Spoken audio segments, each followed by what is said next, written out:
ಬೆಂಗಳೂರು ಗ್ರಾಮಾಂತರ ಕ್ಷೇತ್ರದ ಹಲವೆಡೆ ಅಭಿವೃದ್ಧಿ ಕಾಮಗಾರಿಗಳು ಸಚಿವ ಸತೀಶ್ ಜಾರಕಿಹೊಳಿ ಚಾಲನೆಯನ್ನ ನೀಡಿದ್ದಾರೆ. ಈ ಸಂದರ್ಭದಲ್ಲಿ ಜಿಲ್ಲಾ ಉಸ್ತುವಾರಿ ಸಚಿವ ಕೆ ಮುನಿಯಪ್ಪ ಸಹ ಇದ್ರು.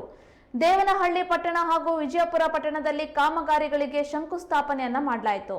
ಪ್ರಮುಖವಾಗಿ ದೇವನಹಳ್ಳಿ ಪಟ್ಟಣದ ಕೆಂಪೇಗೌಡ ಸರ್ಕಲ್ನಿಂದ ರಾಣಿ ಕ್ರಾಸ್ ವರೆಗೆ 25 ಕೋಟಿ ರೂಪಾಯಿ ವೆಚ್ಚದಲ್ಲಿ ಕಾಂಕ್ರೀಟ್ ರೋಡ್ ನಿರ್ಮಾಣ, 5 ಕೋಟಿ ರೂಪಾಯಿ ವೆಚ್ಚದಲ್ಲಿ ವಿಜಯಪುರದ ಶಿವಗಣೇಶ ವೃತ್ತದಿಂದ ಶಿಡ್ಲಘಟ್ಟ ವೃತ್ತದವರೆಗೆ ಸಿಸಿ ರಸ್ತೆ ನಿರ್ಮಾಣಕ್ಕೆ ಚಾಲನೆಯನ್ನ ನೀಡಲಾಗಿದೆ. ವರ್ಷಗಳಿಂದ ನೆನೆಗುದಿಗೆ ಬಿದ್ದಿದ್ದಂತಹ ಹಲವು ಕಾಮಗಾರಿಗಳಿಗೆ ಚಾಲನೆಯನ್ನ ನೀಡಲಾಗಿದೆ. ಈ ಸಂದರ್ಭದಲ್ಲಿ ಮಾತನಾಡಿದ ಸಚಿವ ಸತೀಶ್ ಜಾರಕಿಹೊಳಿ ಅವರು ತ್ವರಿತ ಕಾಮಗಾರಿ ಮುಗಿಸುವಂತೆ ಅಧಿಕಾರಿಗಳಿಗೆ ಸೂಚನೆಯನ್ನ ನೀಡಿದರು.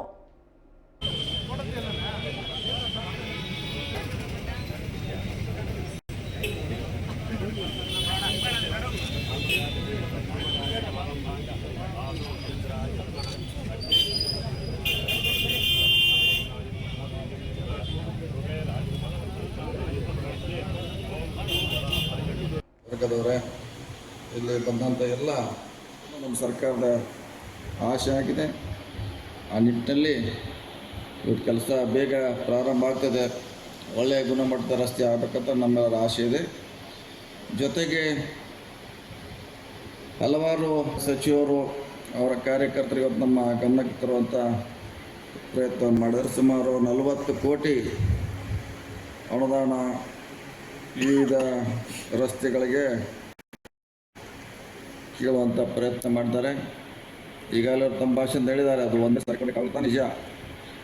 ಮೊನ್ನೆ ಬೆಳಗಾವಿಯಲ್ಲಿ ಮುಖ್ಯಮಂತ್ರಿಗಳು ಹೇಳಿದ್ದಾರೆ, ಈ ಸಾರಿ ಇನ್ನೂ 20 ಕೋಟಿ ರೂಪಾಯಿವರೆಗೆ ಮಾರ್ಚ್ ಒಳಗೆ ಕೊಡ್ತೀವಿ ಅಂತ.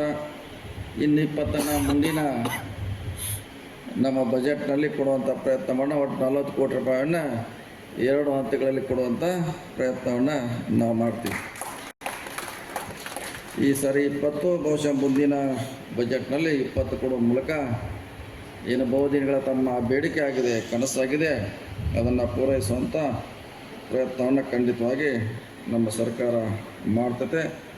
ವಿಶೇಷವಾಗಿ 45 ಲಕ್ಷ ಅವರಿಗೆ ತುರ್ತಾಗಿ ಬೇಕಾಗಿರುವಂಥ ಅನುದಾನ ಅದು. ಯಾಕಂದರೆ ಈಗಾಗಲೇ ನಾವೇನು ರಸ್ತೆ ಮಾಡ್ತಾಯಿದ್ವಿ, ಇದನ್ನು ಕೊಟ್ಟರೆ ಸಂಪೂರ್ಣವಾಗಿ 100ಕ್ಕೆ 100% ಆಗ್ತದೆ ಅನ್ನೋ ನಮ್ಮ ಹಿರಿಯ ಸಚಿವರ ಆಸೆ ಆಗಿದೆ.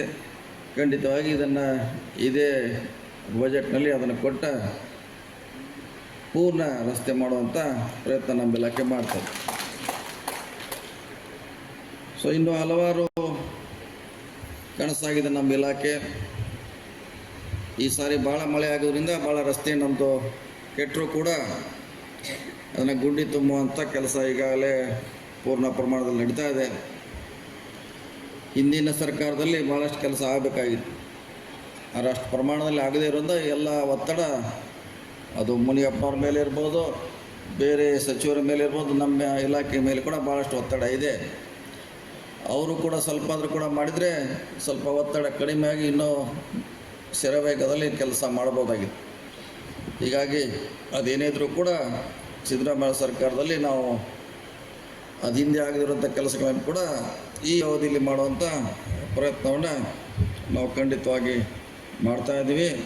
ನಮ್ಮ ಸರ್ಕಾರದ ಅವಧಿಯಲ್ಲಿ ಒಳ್ಳೆಯ ರಸ್ತೆಗಳಾಗಲಿ, ಒಳ್ಳೆಯ ಶಾಲೆಗಳಾಗಲಿ, ಕುಡಿ ನೀರಿನ ವ್ಯವಸ್ಥೆ ಇರಬಹುದು ಅಥವಾ ವಸತಿ ಶಾಲೆಗಳಿರ್ಬೋದು, ಹಲವಾರು ಜನಪರ ಕಾರ್ಯಕ್ರಮ ಮಾಡಲಿಕ್ಕೆ ನಮ್ಮ ಸರ್ಕಾರ ಬದ್ಧವಾಗಿದೆ ಅನ್ನೋ ಮಾತನ್ನು ಹೇಳುತ್ತಾ, ಇವತ್ತೇನು ಶಂಕುಸ್ಥಾಪನೆ ಮಾಡಿದ್ದೀವಿ ಆದಷ್ಟು ಬೇಗ ಕೆಲಸ ಪ್ರಾರಂಭ ಆಗಲಿ, ನಿಗದಿತ ವೇಳೆಯಲ್ಲಿ ಆ ಕಾಮಗಾರಿ ಮುಗಿಲಿ ಅಂತ ಆಶಿಸ್ತಾ, ಮತ್ತು ಒಳ್ಳೆಯ ಗುಣಮಟ್ಟದ ಕಾಮಗಾರಿ ಕೂಡ ಆಗಲಿ ಅನ್ನೋದು ಕೂಡ ನಮ್ಮ ಇಲಾಖೆ ಆಸೆ ಆಗಿದೆ. ಆ ನಿಟ್ಟಲ್ಲಿ ಮಾಡಿ